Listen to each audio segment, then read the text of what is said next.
우리들을 위하여 보배로우신 피를 흘려서 구원해 주신 우리 주님께 영광과 찬송을 올려드립니다. 오늘 사순절 세 번째 주일인데 예배당과 가정의 곳곳에서 예배하는 모든 분들에게 하나님의 은혜가 충만하시기를 원합니다. 말씀을 전해드리기 전에 두 가지 부탁을 하려고 하는데요. 여러분, 교회가 든든히 서기 위해서는 여러 기관들이 든든해야 됩니다. 오늘은 여전도회 회원들을 모집하고 가입하는 주일인데 배단위 광장에 가시면 준비가 돼 있으니까 가만히 생각해 보세요. 내가 남자인가 여자인가. 그래서 결론이 내려지신 분들은 다 들렸다 가시기를 부탁드립니다. 그냥 예배만 드리고 가시면 안 되고요. 꼭 교회 소속이 돼서 또 여전도회에서 함께 주님을 섬기는 것이 중요합니다. 꼭 그렇게 해주시기를 부탁드리는 게 첫째이고, 두 번째로는 산불로 인해서 어려움을 겪으신 이들과 또 우크라이나에서 많은 난민들이 발생하고 어려운 이들이 있는데 우리가 노예와 총회를 통해서 그분들을 돕기를 원합니다. 6.25 전쟁으로 폐허가 된 이 땅을 위해서 전 세계에서 우리를 도와주었는데 이제 우리는 갚아야 될 때가 됐습니다. 저 뒤에 보면 헌금 봉투가 준비되어 있는데요. 이제 거기다가 하시면 되고, 이 두 가지가 한꺼번에 드려지니까 그냥 같이 하시면 되고요. 또 온라인으로 하는 방법은 주보에 있으니까 여러분들의 많은 참여를 바라고 요 다음 주일까지 해주시면 되겠습니다.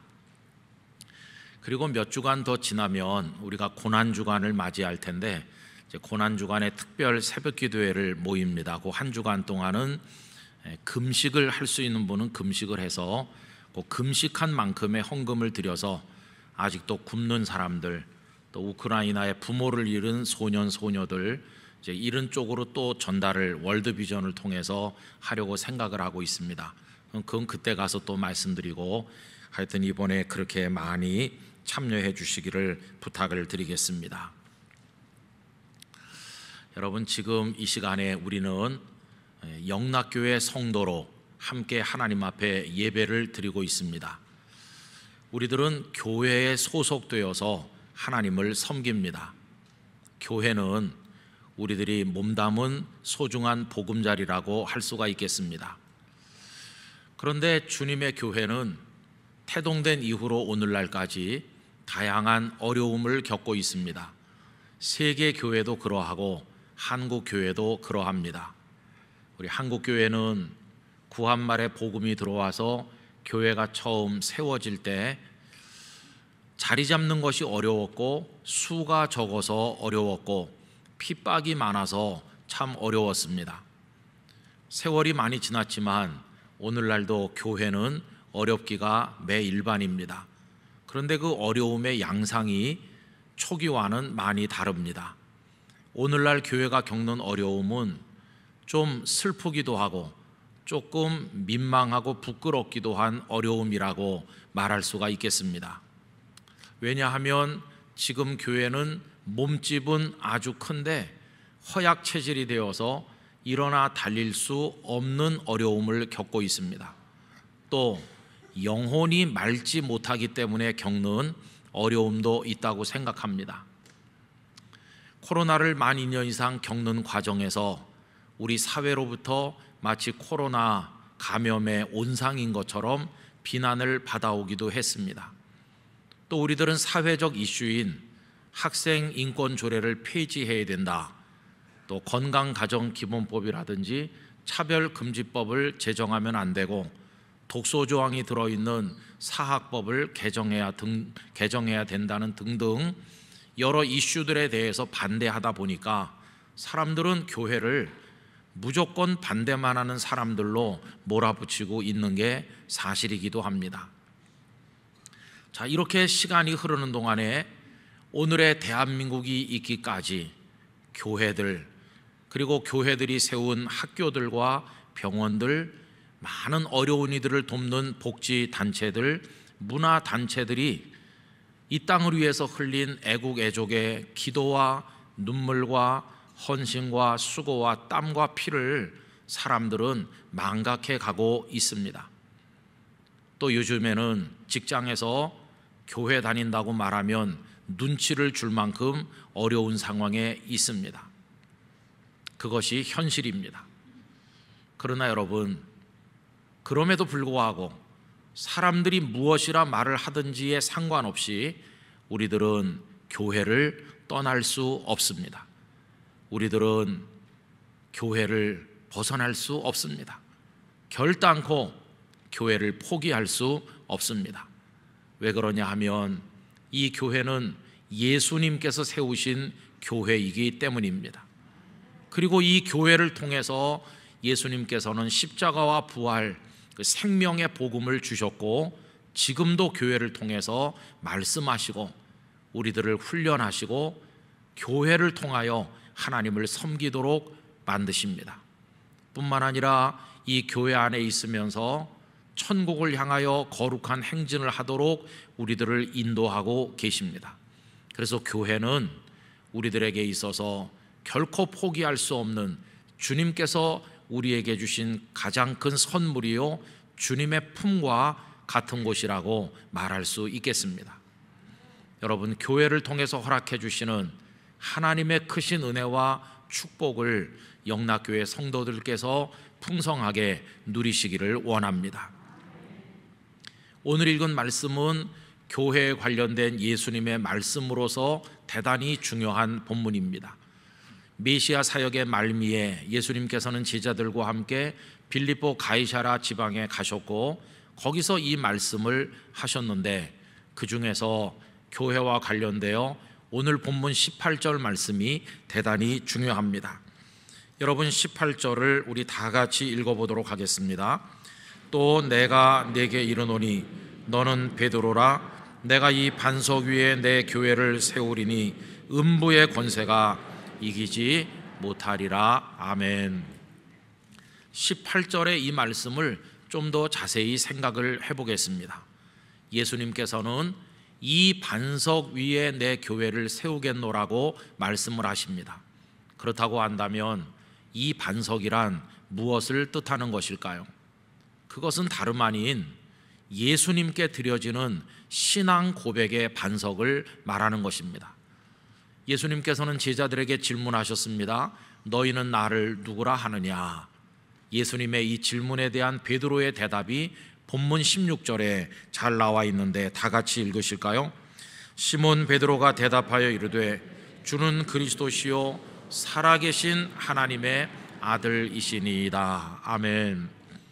영락교회 성도들 모두가 베드로의 이 신앙 고백을 가지고 계신 줄로 믿습니다. 이 고백이 점점 더 분명해지시기를 간절히 소망합니다. 그런데 이 고백의 내용이 무엇일까요? 예수님의 질문 자체가 나를 누구라 하느냐 하는 것이었고 이 신앙 고백의 내용도 예수님이 누구이신가, 예수님에 관한 것으로 가득 차 있습니다. 예수님은 주님이시고 그리스도이시고 살아계신 하나님의 아들이시라는 것입니다. 그런데 이 고백의 터 위에 교회를 세우신다는 말은 돌려서 말하면 결국은 예수님 위에 교회를 세우겠노라고 하는 말씀인 것이죠. 여러분, 예수님 당신 자신이 교회의 기초라고 하는 것을 우리에게 알려주십니다. 우리가 교회를 생각할 때 가장 중요한 원리가 바로 이겁니다. 여러분, 교회의 터는, 기초는 오직 예수님 한 분뿐이십니다. 고린도전서 3장 11절이 이것을 잘 가르쳐주고 있지요. 이 닦아둔 것 외에 능히 다른 터를 닦아둘 자가 없으니 이 터는 곧 예수 그리스도라. 여러분, 예수님만이 우리의 터입니다. 교회는 예수님 위에 세워져서 예수님의 몸이 되는 것이고 예수님께서는 우리의 머리가 되시니 결국 예수님이 곧 교회라고 말해도 틀리지 않을 것입니다. 이것에 관해서 에베소서 1장 23절은 이렇게 가르치고 있습니다. 교회는 그의 몸이니 만물 안에서 만물을 충만하게 하시는 이의 충만함이니라. 여러분, 이 원리를 영락교회에다가 적용하면 이렇게 말해야 될 것입니다. 영락교회의 터는 오직 예수님 뿐이십니다. 영락교회는 오직 예수님께만 집중해야 됩니다. 영락교회는 오직 예수님의 복음만 믿어야 되고 예수님의 말씀만 전해야 되고 예수님의 뜻을 따라 살아야 되고 오직 예수님께만 영광을 돌리는 교회가 돼야 됩니다. 만약에 사람의 뜻을 관철하려고 한다든지 사람이 영광을 받으려고 한다면 그것은 교회가 아닐 것입니다. 그러므로 영락교회 성도 여러분, 철저히 예수 교인이 되시기를 기원합니다. 그리고 이 반석이라고 말할 때 또 그것은 무엇을 의미하는 것일까요? 예수님께서는 너는 베드로라, 내가 이 반석 위에 내 교회를 세우리니 라고 말씀하셨죠. 여기 베드로가 등장하는데 그는 많은 성도들의 대표라고 할 수 있습니다. 그는 어떤 사람인가요? 신앙 고백을 가진 사람이죠. 주는 그리스도시요 살아계신 하나님의 아들이시니이다라는 고백을 가진 사람들인데, 그렇다고 한다면 우리 영락교회 성도들께서 똑같이 주는 그리스도시요 살아계신 하나님의 아들이시니이다라는 고백을 가지고 계시다면 우리는 오늘의 베드로가 되는 것입니다. 결국 예수님께서는 이 신앙 고백을 하나님 앞에 올려드리는 이 땅의 많은 베드로들, 그 성도들 위에 당신의 교회를 세우시겠노라고 말씀하신 것입니다. 그런데 천주교회에서는 이 말씀을 어떻게 해석하느냐 하면 베드로라는 그 한 사람을 가리킨다고 설명하면서 그가 교황이 된 것이고 초대 교황이고 그 이후에 많은 후계자 교황들이 있는데 예수님은 그 교황들 위에다 교회를 세우신다고 했다. 그러니 이 교황들이 교회를 마음대로 운영하는 거다 하는 식으로 생각한 때가 있습니다. 심지어는 교황들이 발표하는 그 교서의 가치를, 그 권위를 성경과 동등한 것으로까지 생각했던 적이 있습니다. 여러분이 얼마나 황당한 생각이겠습니까? 다 똑같은 죄인인데 어떻게 그 특정한 몇몇 사람이 교회 기초가 되겠습니까? 교회는 예수님이 기초가 되시는 것이고 예수님을 주요 그리스도요 하나님의 아드님으로 믿는 이들, 그들 공동체 그 위에 존재하게 되는 것입니다. 그러므로 여러분, 이 교회 공동체가 믿음을 가진 성도들 위해 세워지기 때문에 이것에 관해서 에베소서 2장 20절에서 22절이 잘 가르쳐주고 있는데 제가 그것을 쉬운 성경으로 읽어드리도록 하겠습니다. 성도는 사도와 예언자들이 닦아놓은 기초 위에 세워진 하나님의 집이며 그리스도 예수께서 친히 그 건물의 머릿돌이 되어 주십니다. 건물 전체가 그리스도 안에서 서로 연결되어 주님의 거룩한 성전으로 점점 자라갈 것입니다. 여러분 역시 유대인들과 함께 그리스도 안에서 함께 지어져 가고 있습니다. 성령을 통해 하나님이 친히 거하시는 곳으로 여러분은 아름답게 지어져 갈 것입니다. 이방인 성도들이나 유대인 성도들이나 아무 차별이나 차이가 없이 예수 그리스도 안에서 주님의 교회로 지어져 간다고 말씀을 하셨습니다. 여러분, 그러므로 우리 영락교회 성도들께서는 한 분 한 분이 주는 그리스도시요 살아계신 하나님의 아들이시라고 하는 신앙 고백을 확고하게 붙드시기를 바랍니다.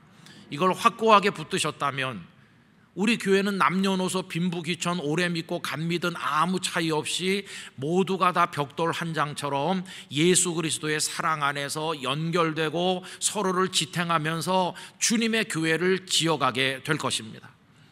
여러분, 영락교회 안에 계심으로써 이 신앙 고백이 나날이 확고해지고 분명해지고 삶 속에서 그 고백의 능력을 경험하시고 우리 서로가 축복하고 격려하고 한 덩어리가 되어서 주님의 교회를 지어가게 되기를 간절히 원합니다. 자, 이처럼 이 반석 위에 내 교회를 세운다고 하실 때 예수님이 그 터전이 되시는 것이고 이 신앙 고백을 가진 성도들이 그 터전이 되는 것이라고 말씀을 드렸는데, 그렇다고 할 때 꼭 기억해야 될 것이 있습니다. 그것은 예수님은 근원이시고 중심이시고 샘과 같은 분이시고 우리는 예수님으로부터 받아 마시는 존재라고 하는 사실입니다. 여러분, 예를 들어 보면 교회를 거룩하다고 말합니다. 사도신경에서 거룩한 공교회라고 고백하죠. 그리고 우리를 성도, 거룩할 성자를 써서 거룩한 사람이라고 부릅니다. 그럼 여러분, 오늘 현실 속의 교회나 성도들이 정말로 거룩합니까? 그렇지 않습니다. 이 거룩이라는 단어를 우리에게 적용하기에는 우리는 여전히 욕망을 따라 살고 죄 앞에 굴복할 때가 많은 수치스러운 존재들입니다. 그럼에도 불구하고 왜 거룩한 공교회라고 말하고 우리를 성도라고 말하는 것일까요? 그것은 우리가 거룩하기 때문이 아니라 교회의 주인이신 예수님께서 거룩하시기 때문입니다. 교회의 거룩성은 어디에서 비롯되는 것인가? 예수님의 거룩성으로부터 나오는 것입니다. 예수님이 거룩하시기 때문에 교회가 거룩한 것처럼 교회가 가진 생명, 기쁨, 평강, 능력, 이 모든 것은 우리가 가진 것이 아니라 예수님으로부터 흘러나오는 것입니다. 여러분, 예수님은 모든 것의 근원, 샘이시고 우리는 예수님으로부터 마시는 사람이요 예수님으로부터 받아먹는 존재임을 기억하셔야 됩니다. 그러므로 우리는 철저히 우리 개개인이나 우리 영락교회 공동체가 예수님께 연결되어 있어야 됩니다. 여러분, 예수님과 가까이 하시기 바랍니다. 예수님 안에 거하시기를 바랍니다. 예수님으로부터 생명의 떡을, 생명의 물을 받으시기를 원합니다. 우린 예수님께 연결되어 있으면 하나님께서 기뻐하시는 열매를 맺게 될 것입니다. 그러나 예수님에게서 끊어지는 그 순간, 요한복음 15장의 포도나무 비유가 말씀하는 것처럼 포도나무에서 떨어져 나온 가지가 말라서 죽게 되는 것처럼 우리도 그렇게 될 수밖에 없을 것입니다. 그러므로 철저히 예수님께 연결된 성도, 예수님께 연결된 교회가 되어야만 한다는 것입니다. 그리고 여러분, 교회를 향한 예수님의 말씀은 18절에 또 등장하고 있는데 음부의 권세가 이기지 못하리라고 선언하십니다. 여러분, 왜 음부의 권세가 교회를 이기지 못할까요? 그 이유는 분명히 말씀하신 것처럼 내가 내 교회를 세우노라. 여러분, 이 교회는 사람 몇몇이 세운 것이 아니라 예수님께서 세우셨기 때문에, 그런데 그 예수님은 승리의 예수님이시지 결코 실패와 패배의 예수님이 아니시기 때문에, 그분이 승리하시기 때문에 교회도 승리하는 것입니다. 여러분, 예수님께서는 죽음의 권세를 이기신 분이십니다. 그러므로 교회도 이기게 될 것입니다. 아무리 교회가 죽음의 공격, 세상의 공격, 사탄의 공격을 받아서 쓰러지는 것처럼 보이지만은 절대로 교회는 쓰러져서 없어지지 아니하고 다시 일어나고 부흥하고 하나님의 뜻을 이루게 될 것입니다. 최후의 승리는 주님의 것이며 우리들의 것임을 여러분 기억하시기를 바랍니다. 하나님께서 하시는 일은 다 그렇습니다. 이스라엘 백성들이 아수르와 바벨론에게 멸망해서 다 끌려갔을 때만 해도 이 지구상에서 사라지는 것처럼 보였지만, 하나님께서는 포로의 자리에서 그들을 돌아오게 하시고 예루살렘을 다시 재건하게 하시지 않으셨습니까? 여러분, 교회는 결코 음부에게 지지 않을 것입니다. 중국 교회, 모택동의 문화혁명 기간 동안에 다 없어진 것처럼 보였지만, 그 모택동이라는 사람은 하나님께서 바람에 나는 겨처럼 날려보내셨고, 그 이후에 중국의 교회가 얼마나 불같이 부흥했는지 아시지 않습니까? 교회는 결코 지지 않을 것입니다. 지금 시진핑이 등장해서 철권 통치를 하면서 많은 교회들을 핍박하고 선교사님들을 추방하고 있지만 결코 중국 교회는 잦아들지 않을 것입니다. 저는 북한의 교회에 대해서도 동일한 믿음을 가지고 있습니다. 여러분, 김일성 세습 정치가 그 손자에까지 이어지고 그 공산주의 주체 사상이 백성들을 억눌러서 교회가 다 쓰러진 것처럼 보이지만, 동방의 예루살렘이라고, 동양의 예루살렘이라고 말하던 평양에 주님의 교회들이 불같이 일어날 줄로 저는 믿습니다. 우리의 기도가 이루어져서 복음 통일의 그날 오게 될 때 우리 한국 성도들은 깜짝 놀랄 것입니다. 북한의 그 지하교회 성도들이 가진 그 신앙이 얼마나 강성한 것인지, 그분들의 영혼이 얼마나 순결하고 맑은 것인지, 그것을 우리 눈으로 보게 될 날이 오래기 전에 오게 될 줄 분명히 믿습니다. 음부의 권세가 이기지 못하리라고 말씀하셨으므로 대한민국 교회도 여러 가지 어려움을 겪고 있지만 왕성하게 일어나서 세계 선교의 중심이 될 줄로 저는 믿습니다. 여러분, 이것이 주님께서 교회를 향해서 하신 말씀입니다. 그뿐이 아니죠. 교회는 이 땅에 있으면서 초라해 보이지만 결코 초라한 공동체가 아니고 하늘과 연결되어 있는 하나님이 주신 권한과 능력을 가진 교회라는 걸 우리는 기억해야 됩니다. 여러분, 오늘 본문 19절 말씀을 다 같이 읽으실까요? 내가 천국 열쇠를 네게 주리니 네가 땅에서 무엇이든지 매면 하늘에서도 매일 것이요 내가 땅에서 무엇이든지 풀면 하늘에서도 풀리리라 하시고. 할렐루야. 여러분, 교회가 연약하고 초라해 보이지만 교회가 땅에서 매면 하늘에서도 매이고 땅에서 풀면 하늘에서도 풀릴 것이라고, 하늘과 땅이 연결된 특별한 능력과 권한을 교회에다 맡기셨습니다. 신앙 고백을 가진 성도들의 손에다가 맡기신 것입니다. 그러므로 교회는 결코 초라하지 않습니다. 우리는 시대를 분별하면서 지금은 맬 때인지 풀 때인지를 가늠해야 되고, 또 어떤 이에게 풀어서 천국으로 들어오게 하고 어떤 이에게 매어서 가로막아야 되는지를 판단하는 권한을 가지게 되었습니다. 구원받기에 합당한 사람들에게 다 문을 열고 풀어서 천국으로 인도할 뿐만 아니라 하나님의 교회를 무너뜨리는 이단과 사이비 적그리스도들 앞에 교회 문을 닫고 그들을 가로막는 판단의 권한도 하나님께서 우리들에게 주신 것입니다. 여러분, 우리는 땅에 있지만 하늘과 연결되어 있다는 사실을 기억하시기를 바랍니다. 우리들은 하늘의 시민권을 가진 사람들입니다. 얼마 동안은 이 땅에 살겠지만 하나님 정한 시간이 되면 우리는 다 천국문을 통과해서 주님의 품에 안기게 될 것입니다. 그러므로 우리는 교회에 소속된 성도로서 이 교회를 존중해야 되고 사랑해야 되고 아껴야 되고 자부심을 가지고 긍지를 가지고 교회를 위해서 기도드려야만 할 것입니다. 교회 본질은 절대로 변할 수도 없고 변해서도 안 됩니다. 교회 이 아름다운 삶, 그 모든 것들을 말씀해 주시는 이 하나님의 말씀이 영원히 변하지 않는 것처럼, 그 기초이신 예수님이 변하지 않는 것처럼 우리의 신앙 고백도 변해서는 안 될 것이고 이 복음 역시 변해서는 안 될 것입니다. 끝까지 붙드는 영락교회가 되기를 원합니다.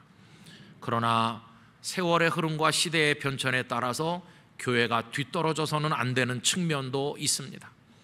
예전에는 양피지나 파피루스에 기록했지만 나중에는 종이에다가 기록하게 되었던 것처럼, 그리고 지금은 영상 매체를 통해 사람들에게 말씀을 선포하도록 많이 변하고 있는 것처럼 앞으로도 어떤 방향으로 변할지 모르지만 우리가 뒤떨어지지 않고 시대와 보조를 맞추어서 우리의 사명을 감당해야만 될 것입니다. 저는 영락교회를 위해서 늘 이렇게 기도하고 있습니다. 아버지 하나님, 이 모든 것을 알려주시는 하나님의 말씀 성경 위에만 세워지는 교회가 되게 하여 주옵소서. 오직 예수 그리스도로 세워지고 예수 그리스도로 충만한 교회가 되게 해 주시옵소서. 성도 한 분 한 분이 주는 그리스도시요 살아계신 하나님의 아들이심을 분명히 믿는 확고부동한 신앙을 가지게 하여 주시옵소서. 그리고 우리가 사랑 안에서 연결되어서 다음 세대로 이어내려가면서 하나님의 권능을 가진 교회로 세상을 향하여 섬기게 만들어 주시옵시고, 시대의 변화를 뒤떨어지지 않고 발맞추며 선도하는 교회가 되게 해달라고 기도를 드리고 있습니다. 여러분, 우리 당회는 지난 2년 3년 전부터 우리 영락교회 미래를 생각하며 많은 대화들을 나누었는데, 그것을 근거로 해서 교회 80주년을 내다보며 그 너머를 내다보면서 몇 가지 과제를 정하고 위원회를 구성하였습니다. 그 위원회가 앞으로 하게 될 일들은 이런 것입니다. 영락교회에서 부목사님으로 수고하셨던 정지훈 목사님께서 지금 섬기고 계신 양산중앙교회가 그 옆에 사송지구라고 15,000세대가 입주하는 대단히 단지가 개발되는데 거기 종교부지 하나를 12억 5천을 완납하시고 매입하셨습니다. 이것을 아무 조건 없이 하나님 앞에 드렸고 우리는 그곳에 예배당을 짓고 목사님을 파송해서 15,000세대 주민을 보살피는 일을 하고자 합니다. 그리고 사랑부 지체들이 재활하고 노후를 보낼 수 있는 시설을 준비하기를 위해서 기도하고 있습니다. 그리고 하나님께서 지나간 77년 동안 영락교회에 베푸신 은혜가 크기 때문에 그것을 흘려보내어 선교, 섬김에 우리의 것을 흘려보내는 일을 더 열심히 하고자 합니다. 그리고 성도님들, 특별히 젊은이들의 만남의 공간을 확보하고자 하고 교회 미래를 위한 공간을 준비하며 기도하고자 합니다. 그리고 코로나 이후에도 온라인 수요가 폭증할 것으로 생각되었기 때문에 우리 성도들이 신앙생활하는 데 도움이 되도록 영락 디지털 처치를 우리가 구축하고자 합니다. 한경직 목사님을 우리에게 선물로 보내주셨는데 그 신앙과 삶을 계승하기 위한 평전을 편찬하고 있고 영락교회 역사관을 준비하고 있습니다. 우리 교회가 폐쇄된 교회가 아니라 널리 열린 교회라는 이미지를 제고하기 위한 목적으로 대문이 없는 새로운 출입구를 만들고자 노력하고 있습니다. 그러면서 부동산 정책에 의해서 흔들리지 아니하도록 교역자들의 사택도 준비를 하고자 합니다. 그리고 80주년이 되었을 때 하나님 앞에 영광스러운 예배와 찬양을 올려드리기 위한 준비도 잘 하고자 합니다. 이 모든 것들은 사람의 노력이나 힘으로 되는 것이 아니라 하나님께서 내려주시는 은혜, 하나님의 도움이 없이는 할 수 없기 때문에 이 모든 걸 기도로 뒷받침하는 일을 하고자 합니다. 그리고 여러 일들을 조율하고 행정적으로 재정적으로 뒷받침하기 위한 일도 소홀히 하지 않고자 합니다. 그래서 이 모든 것을 감당할 13개의 분과를 위원회 아래 구성을 했습니다. 여러분, 이제 조만간 오후 찬양 예배 시간을 통해서 우리의 마음을 하나로 모으고 다짐하는 예배를 올리고자 합니다. 여러분, 올해 우리는 행진하여 가라는 표를 받았는데 영락교회 미래, 우리의 소중한 교회를 위하여 전 성도가 함께 기도하고 함께 헌신하고 필요하면 함께 예물을 드리면서 한 덩어리가 되어서 행진하게 되기를 간절히 부탁을 드립니다. 저는 이런 생각을 해봤습니다. 언제까지 영락교회에 있을 것인가? 여러분, 저는 목사로 왔기 때문에 여러분들하고는 입장이 좀 다릅니다. 여러분들께서는 계속해서 여기 계시다 하늘나라로 가실 것입니다.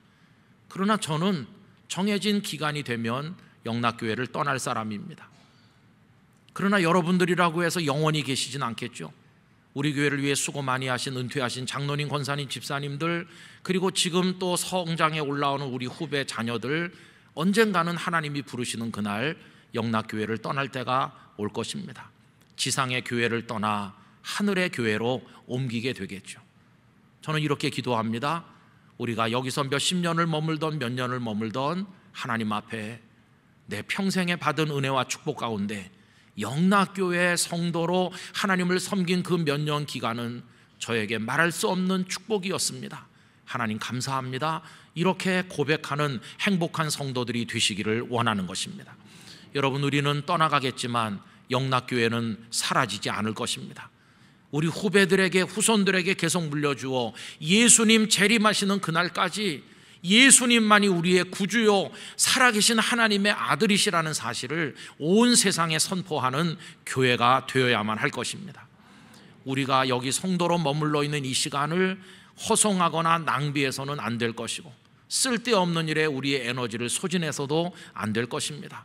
우리의 모든 힘을 모아서 아름다운 영락교회를 주님의 은혜로 구축하여 후배들에게 물려주고 우리는 천상의 교회를 향해 나가야만 될 것입니다. 여러분, 이를 위해 더 많이 기도해 주시고 교회를 더 뜨겁게 사랑해 주시고 우리 서로를 아끼면서 하나님의 영광을 위해 달려가기를 원합니다. 우리의 걸어가는 행진에 우리 주님께서 앞장서시고 은혜와 축복을 내려주실 줄 믿습니다. 기도하겠습니다. 거룩하신 아버지 하나님, 우리들을 불러 하나님의 자녀가 되게 하시고 주님의 몸된 교회를 섬기게 하심을 감사합니다. 그동안 이 교회를 통해 은혜를 받았고 하나님의 사랑을 입었습니다. 앞으로도 교회라는 이 통로를 통해서 하나님 말씀과 은혜와 하나님의 사랑과 축복이 영락교회 성도들과 자녀들과 가정에 쏟아져 내리도록 복을 허락해 주시기를 원합니다. 우리가 이 교회를 아름답게 구축하여 우리 후배들에게 물려주고 우리는 천국의 교회를 향해 나아가고자 합니다. 주여 우리의 행진에 동행하여 주시옵시고 모든 일에 하나님의 뜻만 이루어지게 하여 주시옵소서. 모든 영광을 교회 머리 되신 주님께 올려드리며 예수님 이름으로 기도드리옵나이다. 아멘.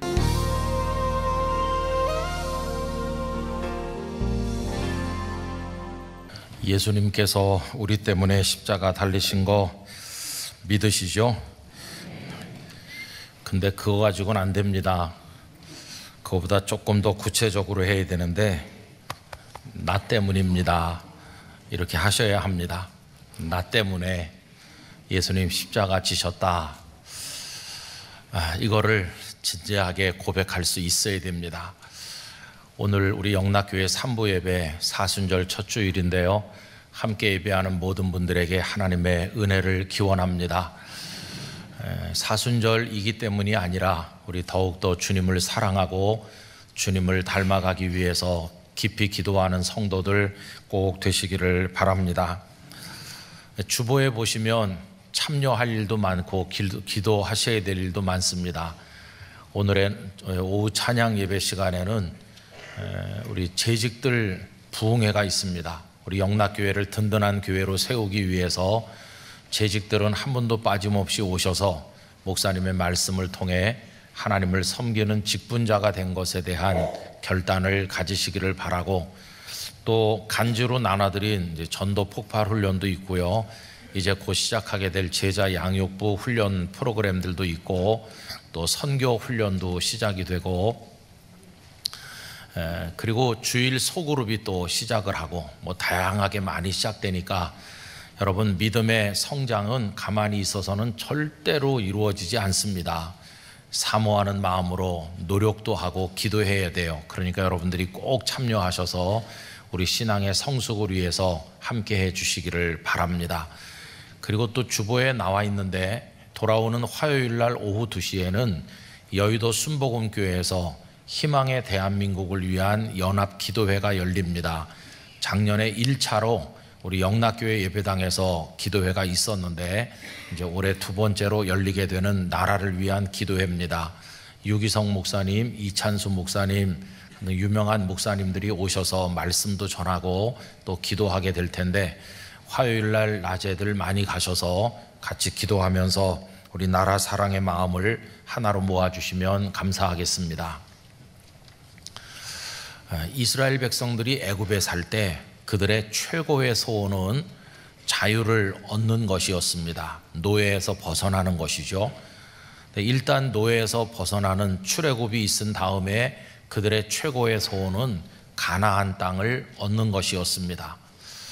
일단 가나안 땅을 얻어서 그 땅에 정착한 이후에는 거기서 살았는데, 하나님께서 모세를 통해 그렇게 말씀하셨음에도 불구하고 그들은 하나님의 말씀을 배반하고 우상 숭배자가 되므로 나라가 북왕국 남왕국으로 나뉘게 되었고, 북이스라엘은 아수르에게, 남유다는 바벨론에게 완전히 패망했습니다.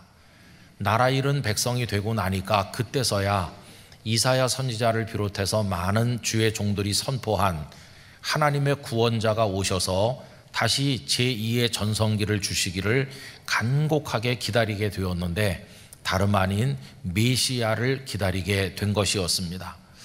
메시아께서 오셔서 다시 우리를 일으켜 세워 주시옵소서.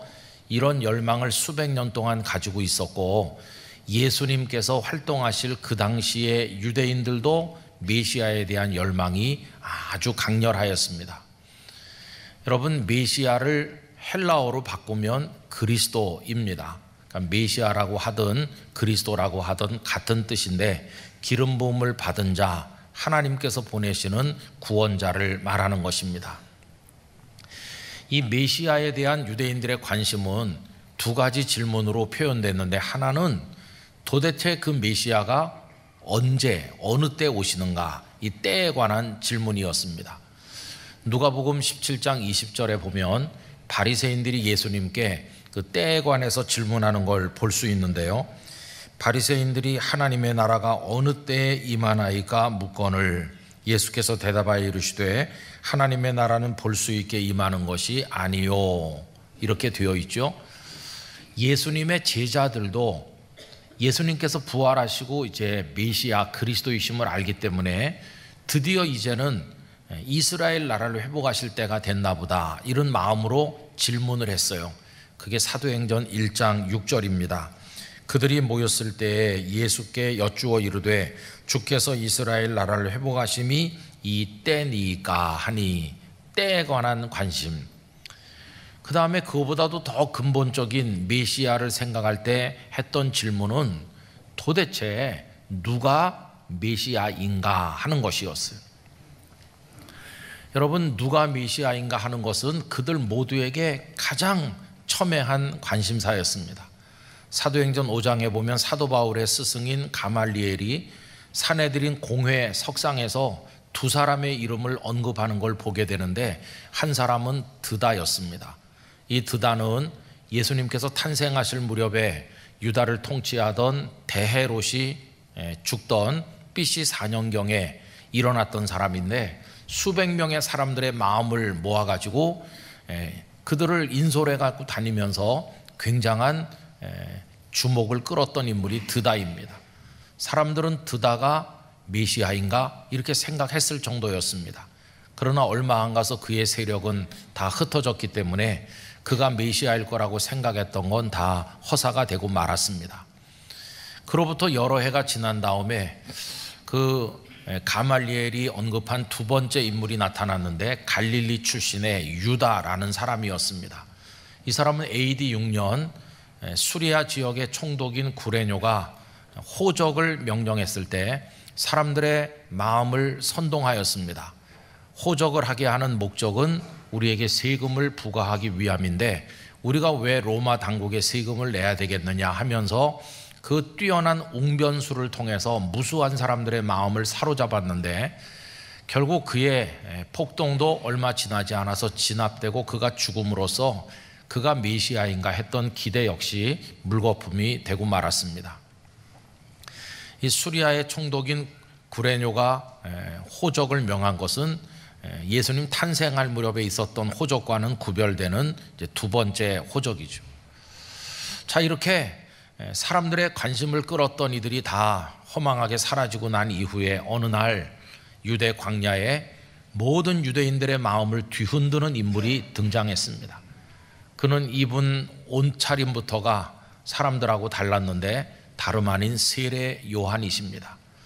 세례 요한은 예수님의 길잡이로 이 땅에 오신 분이었지만은 유대인들은 그의 탁월한 메시지와 강력한 영성 앞에 굴복하면서 그가 바로 메시아일 거라고 생각을 했고, 유대 지도자들조차도 그런 생각을 했었습니다. 그러나 여러분, 우리가 아는 것처럼 그는 예수님의 길잡이일 뿐이지 결코 메시아가 아니시죠. 나중에 헤롯 안티파스의 부정한 결혼을 책망한 끝에 요한은 허무한 죽음을 맞이하게 되었고, 그대로 그의 사역은 끝나게 되었습니다. 만약에 이들이 메시아 그리스도가 되었다면 드다 그리스도, 유다 그리스도 혹은 요한 그리스도가 되었겠죠. 그런데 그들은 다 쓰러져 갔습니다. 그리고 세례 요한을 뒤이어서 온 유대인들의 마음을 흔드는 분이 등장하셨죠. 다름 아닌 예수님이십니다. 예수님께서 처음에 나타나셨을 때 사람들은 별반 주목하지 않았습니다. 행색도 초라하고 같이 다니는 사람들 중에 주목할 만한 인물이 한 명도 없고, 들리는 얘기로는 나사렛 출신이라고 하는데 저 변방 갈릴리 시골에서 온 볼품없는 선생에 불과하다고 생각했습니다. 그런데 시간이 지나면서 그 예수님이 외치시는 말씀은 그들의 서기관이나 랍비와는 차원이 다른 생명의 진리임을 알게 되었을 때, 그분이 고치시고 귀신을 쫓아내시고 먹이시며 어려운 사람들을 품는 사랑의 스승이 되어주셨을 때 사람들의 귀가 열리고 눈이 뜨이기 시작하면서 한 사람 한 사람 예수님께서 그들이 그토록 기다리는 그리스도이심을 알아차리는 사람들이 나타나기 시작했습니다. 그리고 어떤 때는 예수님께서 직접 내가 그리스도다라고 말씀을 하시기도 했습니다. 예를 들면 요한복음 4장에 수가성 우물가에서 예수님을 만난 사마리아 여인의 이야기가 나오는데, 그녀와 예수님 사이의 긴 대화 끝에 예수님께서는 내가 그다 이렇게 말씀하신 대목이 있죠. 요한복음 4장 25절 26절입니다. 여자가 이르되 메시아 곧 그리스도라 하는 이가 오실 줄을 내가 아노니 그가 오시면 모든 것을 우리에게 알려주시리이다. 예수께서 이르시되 내게 말하는 내가 그라 하시니라. 내가 바로 그다, 내가 너희들이 기다리는 메시아 그리스도다, 이렇게 명확하게 말씀하시기도 했습니다. 자, 그러면 모든 걸 버려두고 예수님의 제자가 되어 따랐던 사람들은 어떻게 되었을까요? 아마 베드로를 비롯한 그 예수님의 제자들도 처음에는 탁월한 스승이시고 굉장한 능력이 있는 분이라는 걸 어렴풋이 알긴 알았지만 이분이 그리스도일 거라고 생각해서 따라다닌 것은 아니었을 것입니다.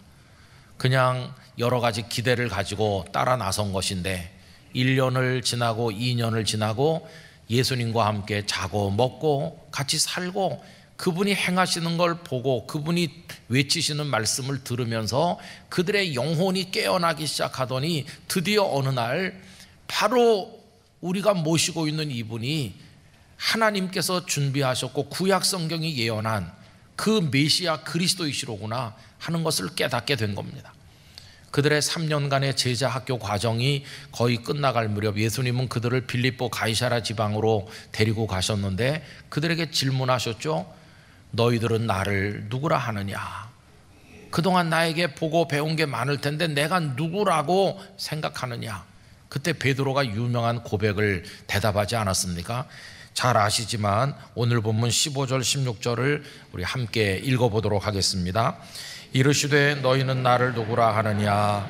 시몬 베드로가 대답하여 이르되 주는 그리스도시요 살아계신 하나님의 아들이시니이다. 할렐루야. 여러분, 이 고백을 우리 성도님들도 분명하게 고백하시게 되는 줄 믿습니다.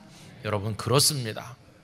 드다 그리스도, 유다 그리스도, 요한 그리스도인 게 아니라 예수님이 그리스도이십니다. 그래서 예수 그리스도라고 하는 것입니다. 여러분, 예수 그리스도라는 말은 가장 짧고 명확하고 능력 있는 신앙 고백입니다.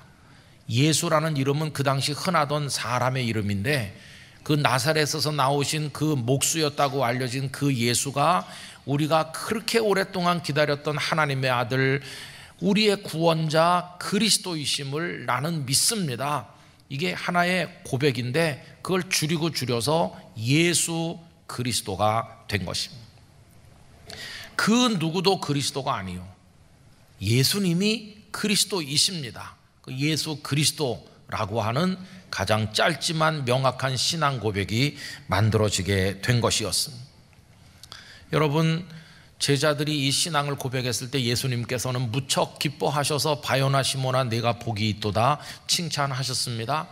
너희들이 이제 나르는 단순한 스승이나 능력 행하는 자 정도가 아니라 하나님의 아들로 그리스도로 깨닫게 되었으니 나도 참 기쁘다, 이렇게 말씀하신 겁니다. 자, 이제 거기까지는 다 잘 아시는 이야기고요. 이제 오늘 제가 설교하는 핵심에 도달하게 되는데, 자, 제자들이 예수님께서 그리스도이심을 알게 되었다고 한다면 그 다음에 그 맥락에 있어서 자연스러운 말씀을 하신다면 뭐라고 말씀하셔야 될까요? 이렇게 하셔야 되는 거죠. 자, 너희들은 이제 드디어 내가 그리스도라는 걸 알게 됐구나. 그런데 세상에는 누가 그리스도인지를 몰라서 헤매는 사람들이 너무나도 많단다. 이제 너희들이 사방으로 나가서 바로 내가 그리스도라는 걸 너희들이 알고 있는 그거를 모든 사람에게 알려주도록 하거라. 자, 어서 빨리 흩어져 가거라. 이렇게 하셔야 그 맥락에서 맞는 말씀일 텐데 예수님께서는 그렇게 말씀하지 않으시고 참 이상하게 말씀하셨습니다. 그 뭐냐 하면 내가 그리스도인 것을 아무에게도 말하지 말아라. 여러분, 그게 오늘 본문 20절이거든요. 우리 같이 읽어보도록 하겠습니다. 이에 제자들에게 경고하사 자기가 그리스도인 것을 아무에게도 이르지 말라 하시니라. 그저 지나가는 말로 말하지 마 이렇게 하신 게 아니라 경고까지 하시면서 아주 엄하게 당신이 그리스도이신 것을 일절 누구에게도 말하지 말라고 명령을 하신 것이었습니다. 여러분, 참 이상하잖아요. 아니, 그리스도인 걸 몰랐을 때는 몰라서 못 전한다고 하지만 이 엄청난 사실을 알게 되었는데 왜 전하지 말라고 하시는 겁니까? 세상 사람들이 그거 알고 싶어서 다 혈안이 돼 있는 판에 왜 말하지 말라고 하시나? 여러분, 이걸 깨닫는 게 우리가 진정한 그리스도인이 되는 비결입니다. 왜 그렇게 하셨나? 그것은요, 아직 이 마태복음 16장의 예수님은 성부 하나님께서 이 땅에 보내시면서 원하시는 그 온전한 그리스도에 이르지 못하고 계시기 때문이에요. 여러분, 그분이 이 땅에 오신 목적을 우리가 알아야 됩니다. 그동안에 예수님은 많은 일을 하셨어요. 가르치셨죠, 고쳐주셨죠, 귀신을 쫓아내셨죠, 배고픈 자를 먹이셨죠, 불쌍한 사람 곁에 사랑으로 함께 하셨죠. 많은 일을 하셨잖아요. 근데 그분이 왜 오셨습니까? 예수님이 오신 것은 그런 일들을 하시려고 오신 게 아닙니다. 예수님께서 오신 목적은 우리를 구원하러 오신 것이었어요.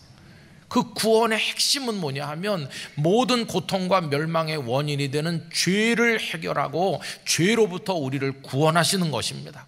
그 죄가 가져온 사망, 그 영원한 멸망으로부터 우리를 건지시는 게 구원이고, 죄와 사망에서 우리를 건지심으로 사탄의 손에서 우리를 건져 하나님의 아들과 딸이 되어 영원한 생명을 얻게 하시는 거, 그게 바로 구원인 것이에요. 그걸 위해서 예수님께서는 이 땅에 오셨습니다. 그런데 가르치시고 고치시고 먹이시고 사랑하시는 이거 가지고는 그런 구원을 이룰 수 없는 것이죠. 그런 구원을 이루기 위해서는 반드시 통과해야 될 일이 두 가지 있었던 것입니다.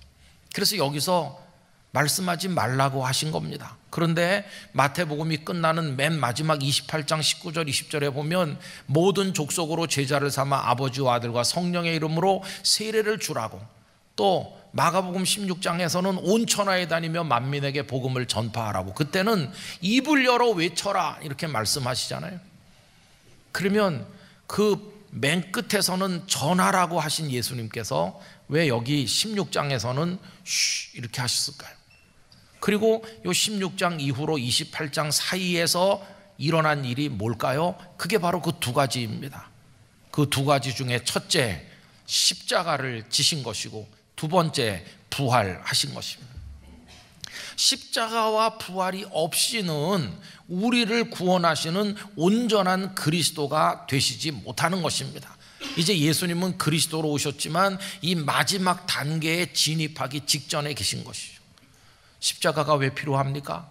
우리의 저지른 모든 죄악에 대한 형벌을 받아야 되는데, 우리가 받아야 될 형벌을 예수님께서 대신 십자가를 짊어지고 그 고통을 겪으심으로 그 형벌을 대신 받으시는 것이고, 그래서 죽으시는 것이고, 그 과정에 피 흘려 그 보혈로 우리의 모든 죄를 깨끗하게 씻어 주시는 것입니다. 그래서 죄를 해결해 주시고, 이제 죽으셨지만은 죽음의 권세를 이기시고 예수님은 생명으로 부활하셨는데, 좀먹는 제한된 생명이 아니라 영원하고도 완벽한 생명을 우리에게 주시는 그 부활의 역사를 이루신 것입니다. 그렇기 때문에 이 십자가와 부활이 아직 이루어지지 않았기 때문에 지금은 말하지 말아라. 십자가와 부활의 과정이 다 통과된 다음에는 온 천하로 다니면서 당신께서 생명의 구주 되시는 그리스도이심을 전하라고 말씀을 하신 것이었어요. 여러분, 이렇게 말해놓고 보면 십자가와 부활이라는 게 얼마나 중요한지를 알 수 있는 거 아닙니까? 그래서 오늘 예수님은 21절에서 그 맥락에서 제자들을 부른 지 처음으로 당신이 죽으실 것과 부활하실 걸 말씀하는 거예요. 여러분 21절을 함께 읽습니다. 이때로부터 예수 그리스도께서 자기가 예루살렘에 올라가 장로들과 대제사장들과 서기관들에게 많은 고난을 받고 죽임을 당하고 제3일에 살아나야 할 것을 제자들에게 비로소 나타내시니, 예수님께서는 온전한 그리스도로 우리를 구원하는 구원자가 되기 위한 마지막 단계에 이제 막 진입하시려고 하고 계신 것이었어요. 그게 십자가와 부활이었고 처음으로 제자들에게 그 사실을 말씀하신 것이었어요.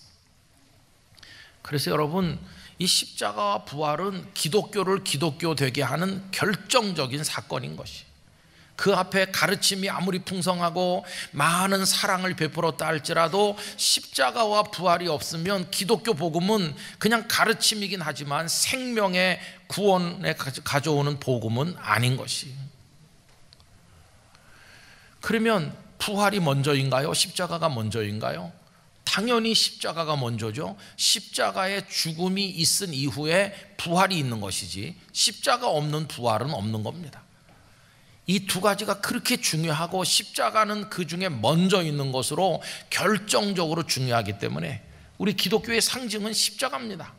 그래서 저 종탑 위에도 십자가, 곳곳에도 십자가, 우리 마음에 새겨야 될 것도 십자가, 우리가 따라야 될 게 십자가 신앙이요, 십자가의 영서인 것이.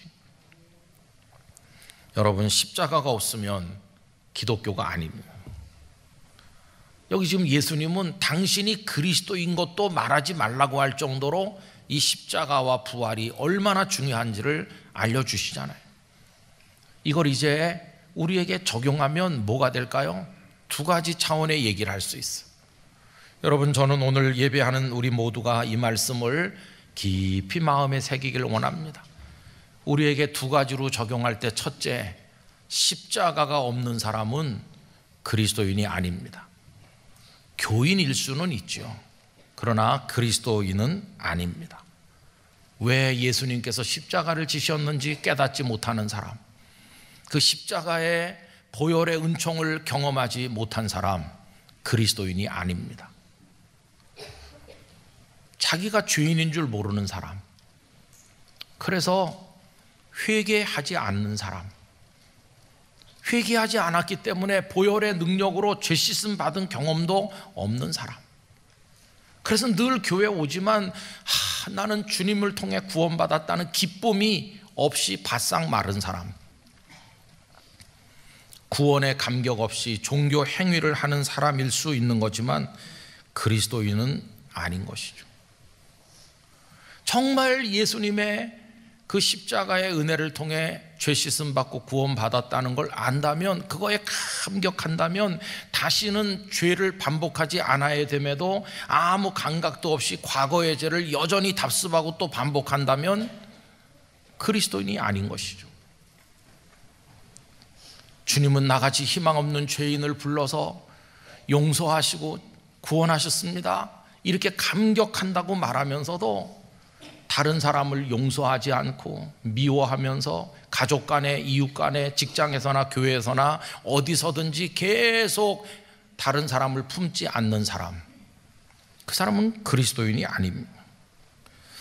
예수님은 십자가 지시기까지 바닥까지 내려가시고 겸손하게 희생하고 죽으셨는데도 예수님 이름 팔아가지고 자기 영광과 명예와 자존심, 자기 이름을 높이려고 하는 사람은 그리스도인이 아닌 것이.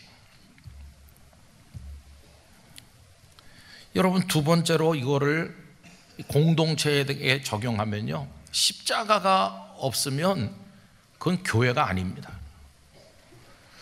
매주일 모여서 예배하고 그러면서 설교를 하지만 이 십자가의 피 묻은 복음, 부활의 생명의 복음이 없이 그냥 듣기에 편안한 얘기들을 복음이라고 하는 포장지로 싸서 그냥 교양처럼 서로 나누는 그런 얘기나 하고 있는 교회는 그건 교회가 아닙니다. 여러분, 예수님의 겸손과 희생을 배우려고 하지 않고 성공을 추구하는 메시지를 선포하는 곳, 거기는 교회가 아닌 것이. 주님의 복음의 능력으로 부흥되어야 되는데 그건 내려놓고 어떤 재미있는 특별한 프로그램들을 많이 열어서 그걸 통해 교회가 부흥되려나 이렇게 인본주의적 기대를 가지는 곳은 교회라고 말할 수 없어요. 여러분, 진정한 교회는 십자가의 정신이 살아있어야 되는데, 십자가의 정신은 용서하고 사랑하는 건데 그거를 하지 못하고 자기의 주장을 펴고 자기 영광을 추구한다면 그런 교회가 아닌 것이. 주님이 얼마나 불쌍한 사람들 불쌍히 여겼는데 소자를 무시하고 작은 교회를 무시하면서 우리의 이익만 추구한다면 그것도 교회가 아닙니다. 주님의 십자가를 통해 구원받은 감격이 넘쳐서 봉사도 하고 구제도 해야 되는데 그 감격은 바싹 마른 채로 그냥 헌금 모아가지고 구제하고 봉사하는 거, 그건 사회단체도 할 수 있는 일이기 때문에 교회라고 말하기 어려운 것이. 십자가의 정신 대신 교권을 추구하는 그런 교회, 그건 주님의 교회는 아닌 것이. 여러분, 예수님이 우리 위해서 십자가 지시고 부활하신 건 2000년 전이에요. 그리고 사도행전에 가보면 제자들은 다른 거 말하지 않았어요. 오로지 그 십자가와 부활만 얘기했어요. 그게 복음이고 에키스예요. 그게 기독교 신앙의 핵심인데 그동안 2000년이 흘러오는 동안에 요 에키스인 복음에 뭐가 많이 달라붙었어요. 불순물이, 아무 쓸데없는 것들이 너무 많이 달라붙어가지고 이거 2000년 동안 눈사람 굴리듯 굴려오는 동안에 그 복음의 핵심이 보이질 않게 됐어요. 기독교적이긴 한 것 같은데 기독교는 아닌 이상한 걸 추구하는 사람들이 너무 많아졌어요. 그래서 십자가 없는 교인도 많이 생기고 십자가 없는 교회도 많이 생겼다고 생각합니다. 여러분, 예수님께서 죽음과 부활을 말씀했을 때 베드로가 어떻게 행동했나요? 절대 그런 일이 있으면 안 된다고 항변했잖아요. 베드로의 말대로 됐다면 십자가 없는 기독교가 생기는 거죠. 십자가 없는 기독교는 기독교가 아니죠. 그런데 불행하게도 오늘 십자가 없는 교인도 많고 십자가 없는 교회도 많이 있다고 생각합니다. 십자가가 없는 교인이 목사가 되기도 하고 장로, 권사, 집사가 되기도 하고 교회를 좌지우지하기도 하고 교계 지도자도 되는 거예요. 십자가가 없는 교인들이 한국교회를 대표하기도 하는 거예요. 거기 무슨 생명의 역사가 나타날 수 있겠나, 우리는 생각을 해봐야 되는 거예요. 저는 오늘 사순절 첫 주일 예배를 드리는 이 산부에 오신 우리 성도님들이 다 십자가 그리스도인 되길 바랍니다. 십자가 신앙을 가지시길 바랍니다. 십자가의 영성으로 살아가시길 바랍니다. 십자가에 의해서 다스림을 받으시기를 바랍니다. 우리의 모든 언행심사가 십자가에 사로잡히기를 원하는 것입니다. 우리 영락교회가 십자가에 의해서 인도받는 교회가 되기를 소망합니다. 지난 2019년에 단체가 하나 만들어졌어요. 그 단체 이름이 한국기독교 교양협회라는 게 만들어졌어요. 여러분, 기독교가 교양입니까? 근데 이해는 돼요. 저도 그 모임을 만드는 거 반대하지도 않고 잘했다고 생각해요.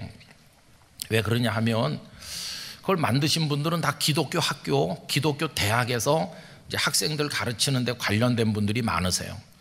근데 기독교 대학에 신입생을 받아보면 중고등부에서 예수님을 믿다 온 애들이 몇 명 없거든요. 대부분이 다 그냥 넌 크리스찬이고 교회에 대해서 반감을 가졌어요. 그런 애들을 받아가지고 이제 예배도 드리고 뭐 이렇게 하려고 그러니까 다 잠이나 자고 신문이나 읽고 채플 시간에 설교도 듣지도 않고 그러잖아요.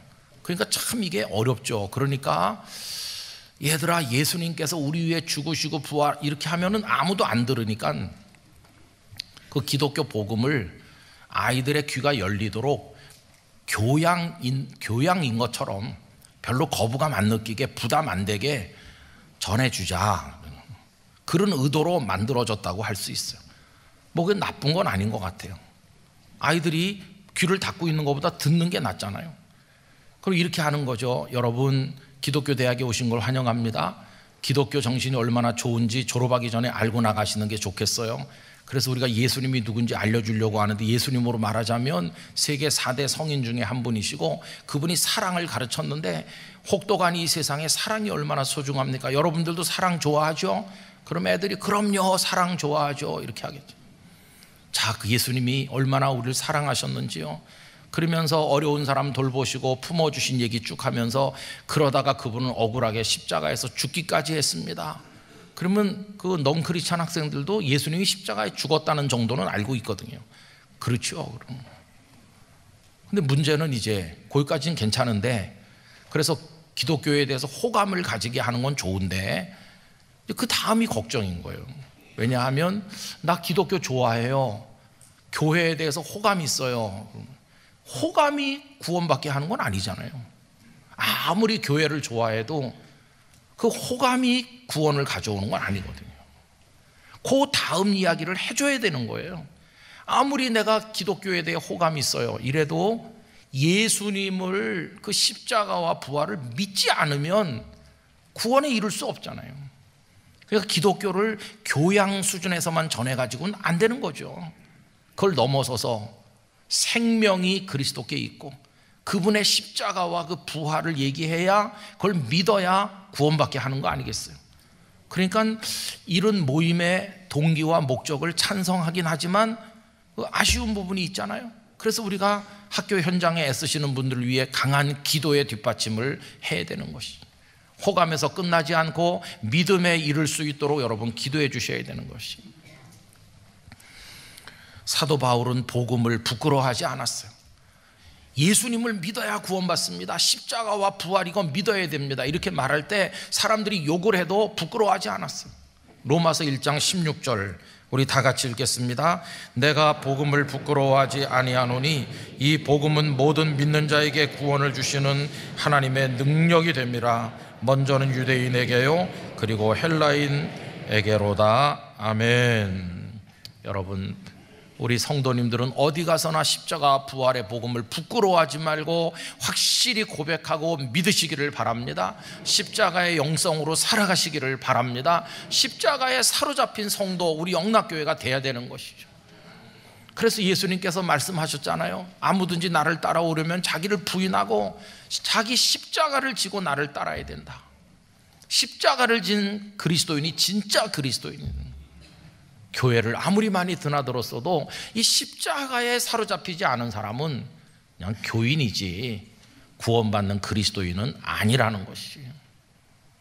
저는 그래서 한국교회 드나드는 사람 많지만 십자가 없는 목회자, 중직자, 십자가 없는 교인 수두룩하게 많고 진짜 십자가 안에서 구원받는 사람 그다지 많지 않을 거라고 생각합니다. 왜냐하면 사는 모습을 보면 십자가 정신이 없으니까요. 저는 우리 영락교회는 십자가로 가득하길 원합니다. 예수님이 나를 위해 십자가 달려 피 흘린 거, 그거 하나 붙들고 주님을 향해 나가는, 그래서 참 생명을 얻는 우리 모두가 되기를 진심으로 축원합니다. 기도하겠습니다.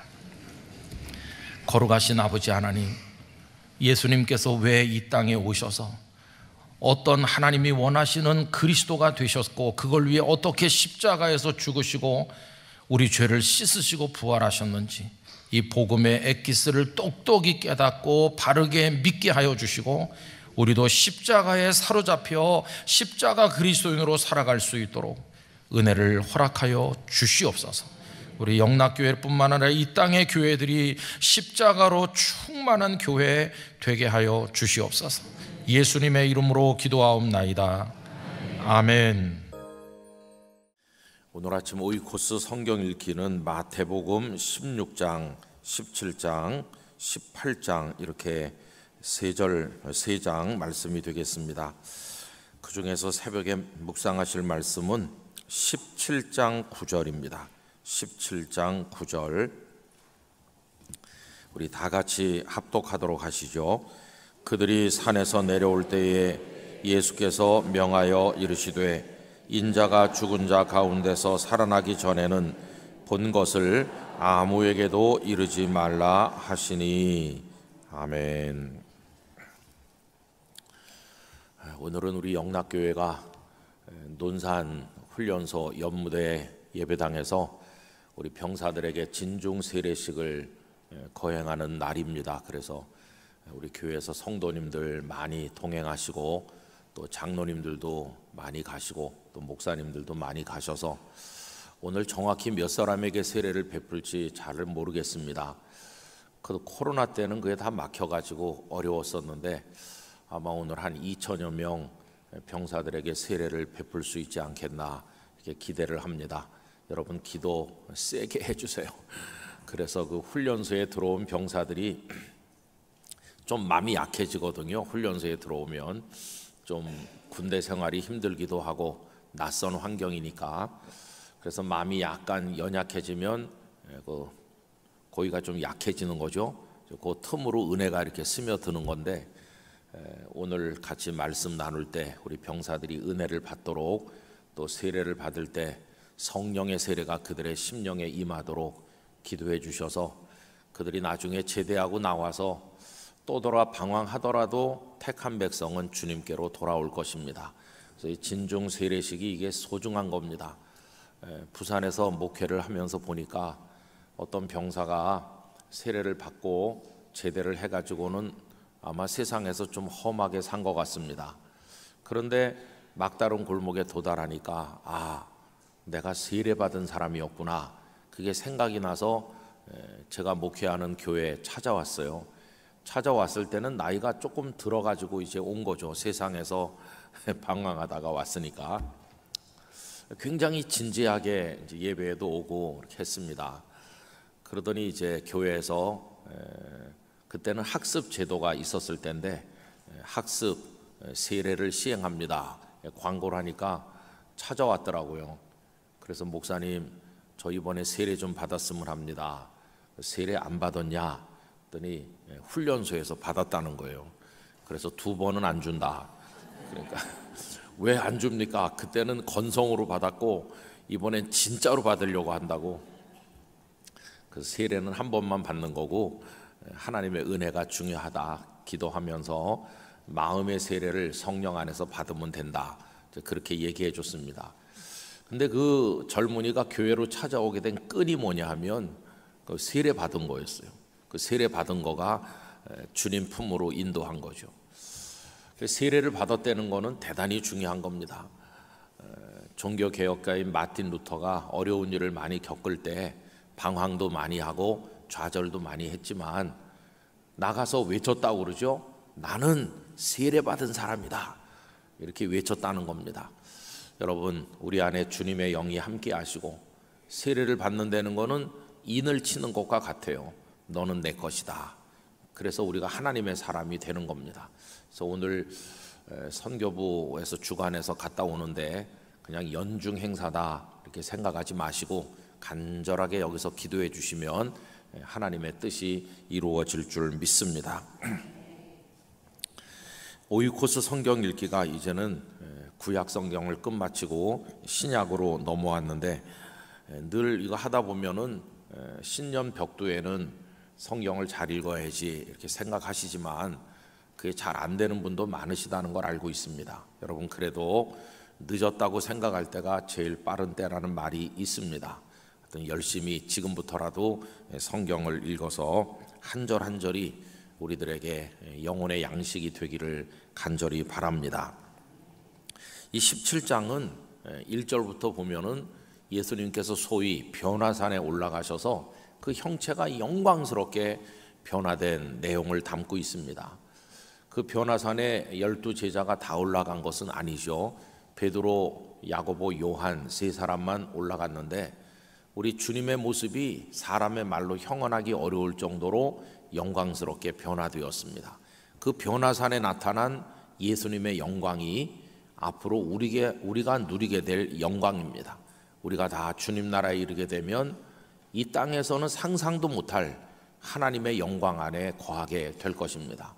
그런데 그 변화산에 예수님 홀로 계셨던 것이 아니고 그곳에 모세도 엘리야도 나타나셨죠.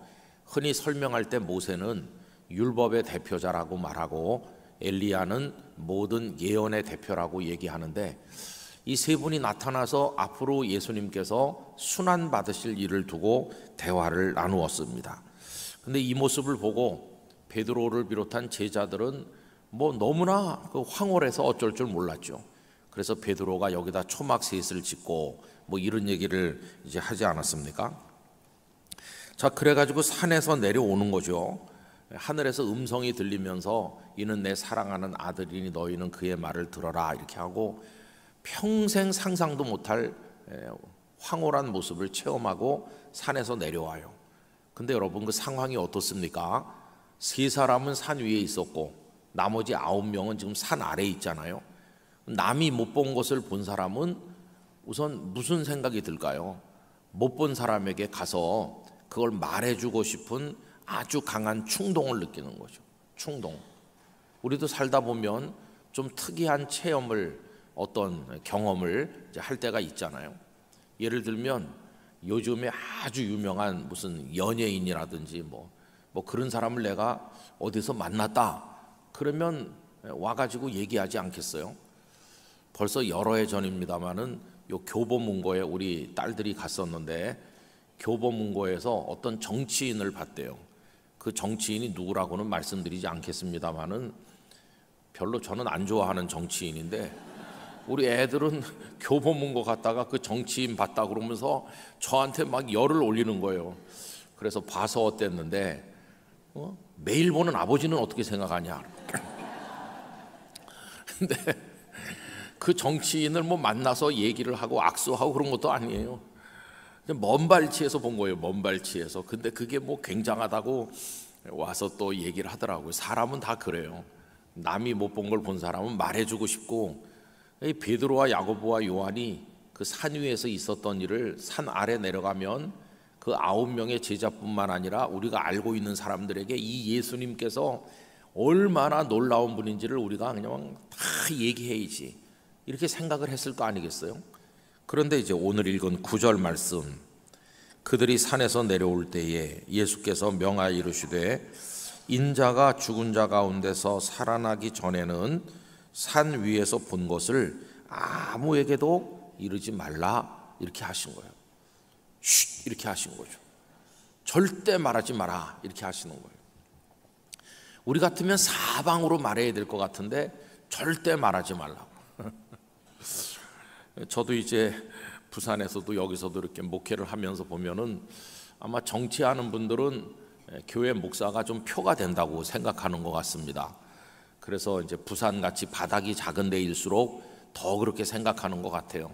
영도는 또 조그만 섬인데 거기가 그래도 국회의원 1명 뽑는 지역이었거든요. 그러니까 영도에 출마하는 분들은 제가 목회하던 교회를 종종 찾아옵니다. 뭐 예배 시간에 소개 같은 것도 안 하는데도 하여튼 찾아와서 뭐 이렇게 인사하고 표 좀 될라나 그런 기대를 하시는 것 같아요. 근데 그분들 참 재밌어요. 이제 제가 거기 오래 있었으니까 그 영도의 어떤 수건 사업이라고 할지 그런 게 어떻게 발의가 돼 갖고 논의가 돼서 여러 해 후에 재정을 국가로부터 받아가지고 하게 되는지를 처음부터 제가 다 아는 거 아닙니까? 우리 목사님들이 건의하는 것도 많으니까요. 우리 영도를 위해서 이걸 꼭 해야 됩니다. 1년에 한두 번 구청장님과 예배도 드리고 그런 거 대화하는 시간이 있어요. 그러면 이거는 꼭 필요한 거라고 이렇게 얘기하면은 그 구청장님이 재정이 없어서 뭐 그러면 우리가 시에도 좀 건의하고 중앙정부에도 우리가 건의서를 보내겠다 뭐 이런 식으로 다 협력해가지고 그래서 보조금이 내려오면 또 영도구도 그만큼 또 돈을 같이 내야 되거든요. 이게 시간이 좀 몇 년씩 걸리죠. 그렇게 이제 밥상을 막 차리는 중에 이제 국회의원이 오시는 거예요. 숟가락 들고 오셔가지고 지금 뭐 먹냐 오늘. 그러면은 우리가 지금 여기 밥을 안 치고 있습니다. 오늘 메뉴는 뭐예요? 이런 식으로 하면은 그분이 내가 좀 힘이 돼주겠다. 참 고맙죠. 그래서 이제 중앙에 가서 또 활동도 하시고 이렇게 해요. 근데 뭐 그 국회의원이 힘써 주신 게 얼마나 도움이 됐는지는 우린 잘 모르죠. 그래도 말이라도 한마디 관계 부처에 보태주면은 큰 도움이 되겠죠. 이제 그래가지고 이제 그게 성사가 된 거예요. 그래서 영도 주민들이 원하는 뭐가 하나 만들어졌다 그러면은 그냥 기뻐하면 되는 거예요. 야, 그래도 이런 게 생겼네. 이게 기뻐하면 되는데 그 구청장님이나 이렇게 정치하고 그런 분들은 그 다음에 꼭 하는 게 뭐냐면 현수막을 붙이는 거예요. 현수막. 그래서 구민 여러분, 뭐 영도의 수건 사업을 뭐 100억 뭐 200억 해서 이번에 실현했습니다. 구청장 홍길동 이렇게 지나가다 보면 아니 다 우리가 제안해 가지고 우리가 아이디어를 들여서 했는데 우리 얘기는 없고 구청장님이 하셨나 이렇게 생각하면 골목 돌아서 차 돌리면은 그 다음에 더 큰 현수막에 국회의원께서 여러분 이번에 중앙에서 재정을 내가 얼마 따왔습니다. 국회의원 홍길동 뭐 이렇게 또 써 있는 거예요. 다 그렇게 하고 싶은 것 같아요. 내가 뭐 했다고.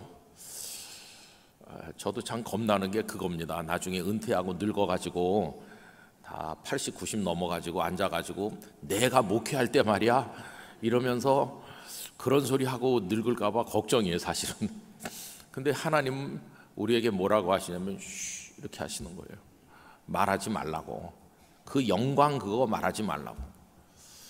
그럼 여러분 영원히 말하지 말라고 그랬나요? 그건 아니에요. 영원히 말하지 말라고 하신 건 아니고 거기 딱 뭐가 하나 붙어 있죠, 그죠? 언제까지 말하지 말라고 하셨습니까? 죽은 자 가운데서 살아나기 전에는 말하지 말라는. 그럼 이제 죽은 자 가운데서 살아나신 후에 십자가 지고 죽으시고 부활하신 그 다음에는 사방에 다니면서 말해라. 오히려 더 열심히 말해라. 이렇게 하신 거죠. 그러면 여러분 영광을 말하고 그 빛나는 업적을 말하고 뭔가를 자랑하려면 그 전에 먼저 뭐가 있어야 될까요? 십자가가 있어야 되는 거예요. 십자가를 지기 전에는 말하면 안 되는 거예요. 예수님은 내가 먼저 죽어야 된다. 먼저 죽고 부활하고 나면 그 다음에 말해야지. 여러분 뭔가를 자랑하려면 그 전에 죽음이 먼저 있어야 돼요. 고난을 먼저 겪고 난 사람이 그 다음에 가서 뭐 말을 하든지 그래야지. 고난은 요만큼도 안 겪고 수고도 요만큼도 안 한 사람이 좀 안 된 말로 광부터 내려고 그러면 이게 안 되는 거예요. 예를 들면 어떤 회사에 아주 재정 상태가 악화되고 회사가 문을 닫을 지경이 됐다 칩시다. 그래서 특별 CEO를 한 사람 모셔다가 이제 앉혀놓는 거죠. 이분이 이 회사를 다시 일으켜 주기를 바라면서 월급도 제대로 못 주는 그런 회사에 아주 명성이 자자한 경영인이 한 분 오셨다고 해봅시다. 그럼 그날부터 그분이 와서 사원들 앞에서 내가 왔으니까 여러분 이제 다 된 겁니다. 그러면서 고급 옷을 입고 최고급 승용차를 바꿔서 CEO가 타고 다니고 그러면서 광부터 내면 그런 거 되겠습니까? 진짜 그 사람이 나중에 사람들에게 박수를 받기 위해서는 뭘 먼저 해야 될까요? 고난부터 겪어야 되는 거예요. 나도 이 회사가 흑자로 돌아설 때까지는 월급을 반납하겠습니다. 이렇게 하면서 똑같이 그 작업복을 입고 공장 기계 사이를 누비면서 고생하는 근로자들과 함께 땀을 흘리고 회사에서 잠도 자면서 같이 고통받고 머리를 싸매면서 그렇게 수년간 노력을 해가지고 신제품을 개발하고 회사가 다시 살아나면 그때 가서 박수 받아도 늦지 않는 거예요. 그때는 누가 박수하라고 안 해도 다 그분을 존중할 거고 박수하겠죠. 오늘 고난 없는 영광을 떠버리는 사람이 너무 많아요. 예수님은 내가 십자가를 지고 죽는 게 있어야 되지. 그 다음에 내가 만왕의 왕 만주의 주가 되는 거니까 그때 가서 사람들에게 말해라. 지금은 아니다. 내가 십자가를 먼저 져야 된다. 그래서 여러분 우린 고난이라고 하는 거에 대해서 생각을 좀 해봐야 됩니다. 우리 교회도 그래요. 목회자든지 그가 누구든지 주님을 위해서 고난받을 각오를 해야 되고 수고를 해야 되고 새벽부터 밤까지 노심초사하면서 하나님 앞에 매달리면서 눈물로 기도하면서 그렇게 하고 나서 그 다음에 자 박수 쳐주세요 하는 게 아니라 남들이 우러나서 박수를 쳐줄 때 그게 진정한 영광이 되는 거죠. 그때까지는 입 다물고 있어라. 그렇게 예수님께서 말씀하신 것을 볼 수 있습니다. 그래서 오늘 새벽에 함께하는 우리 성도님들에게 드리고 싶은 말씀은, 우리를 떠버리고 자랑하는 말은 이제는 하지 말고 주님을 위해, 주님의 뒤를 따라가면서 복음을 위해 헌신하고 수고하는 고난의 삶을 먼저 걸어가기를 원한다는 것입니다. 여러분, 그게 먼저입니다. 그걸 평생 먼저 하고 그 다음에 영광을 하나님이 주시는 거죠. 영광부터 추구하는 건 순서가 틀렸어요.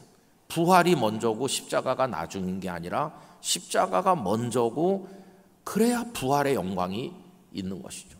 주님은 아주 중요한 영적 원리를 이 한 절에서 우리에게 말씀하고 계시다는 것입니다.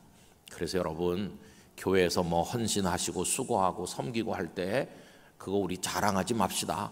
그냥 입은 다물고 열심히 주님을 위해 충성하고 헌신하는 우리 모두가 되기를 간절히 바라는 것입니다.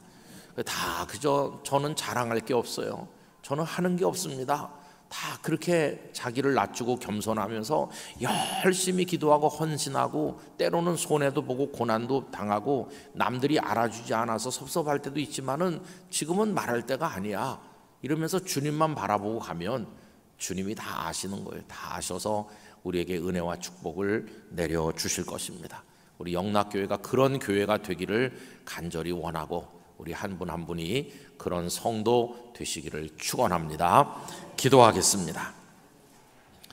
존귀하신 아버지 하나님, 내일은 영락교회 전교인 만남주일로 지키는 거룩한 주일이요 9월의 마지막 주일인데, 오늘은 그 주일 예배를 위해 준비하는 날이며 토요일 새벽 성도가 함께하여 하나님 앞에 기도하는 시간입니다. 아버지 하나님, 예수님께서는 말로 형언할 수 없을 만큼 영광스러운 모습으로 변모하셨지만 제자들에게 고난을 받고 살아나기 전에는 절대로 말하지 말라고 말씀하셨습니다. 고난 없이 영광만을 떠버리는 저희들이 되지 않게 해주시고, 주님의 이 말씀 속에 담긴 영적 원리를 깊이 깨닫게 하여 주시옵소서. 아버지 하나님, 교회를 사랑하고 주님을 사랑하고 복음을 위해 헌신하는 이들이 많게 하시되 다 입은 다물고 부끄러운 마음으로 마땅히 할 일을 했을 뿐입니다 고백하며 하나님을 사랑하는 영락의 성도들 되게 해 주시옵소서. 내일 모든 성도가 다 같이 모일 때 연로하신 이도 불편했던 분도 새 힘을 얻어서 함께 모이게 하여 주시고, 무엇보다도 믿음에 타락하고 교회를 멀리하고 세상으로 나갔던 이들이 하나님의 집을 찾아올 수 있도록 은혜를 주시옵시고, 그동안 소원하여 줬던 모든 이들이 예배당에 배단위 광장에 모여 하나님을 송축하도록 은혜를 내려 주시옵소서. 오늘은 진중 세례 예식이 있습니다. 오가는 길에 안전 운행이 되게 하시며 큰 은혜를 내려주셔서 연무대 교회 병사들에게 성령의 충만한 세례가 이루어지게 하여 주시옵소서. 오늘 아침 각자가 가지고 나온 기도 제목에 은혜를 더하시고, 우리가 영을 열어 하나님을 향할 때 하나님 하늘문을 열어 응답하여 주시옵소서. 예수님의 이름으로 기도 올리옵나이다. 아멘.